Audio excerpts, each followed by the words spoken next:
ఈ రోజు ప్రజా సమస్యల పరిష్కార వేదికలో ఎస్సీ ఎస్టీ అట్రాసిటీ కేసులో బాధితులకు పరిహారం తొందరగా ఇవ్వాలని కోరుతూ బాపట్ల జిల్లా కలెక్టర్ కి అర్జీ ఇవ్వడం జరిగింది।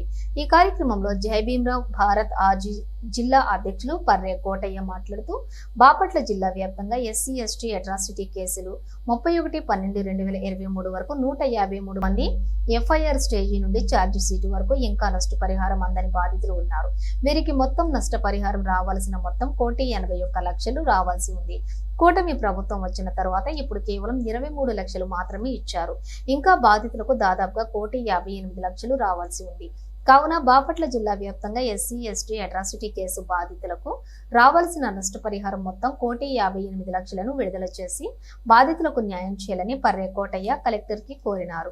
జై భీమ్రావ్ భారత పార్టీ బాపట్ల నియోజకవర్గం ఇన్ఛార్జి కొచ్చెర్ల వినయ్ రాజు, అద్దంకి నియోజకవర్గం ఇన్ఛార్జి పులిపాటి ఏబేలు పాల్గొన్నారు। మరి కలెక్టర్ గారు సానుకూలంగా స్పందించి ప్రభుత్వానికి రిఫర్ చేస్తామని చెప్పి హామీ ఇచ్చినారు। మరి ఇంకా ఈ సంవత్సరం మరి 2024 నుంచి 2025 వరకు కూడా ఇంకా ఎక్కువ కేసులు ఉన్నాయి, వాటికి కూడా రావాలి। మరి ప్రభుత్వం ఆలోచించి కూటమి ప్రభుత్వం త్వరగా ఆ డబ్బులను రిలీజ్ చేయాలని చెప్పి జై భీమ్రావ్ భారత పార్టీ తరఫున నేను కోరుతున్నాను। జై భీమ్, జై భారత్।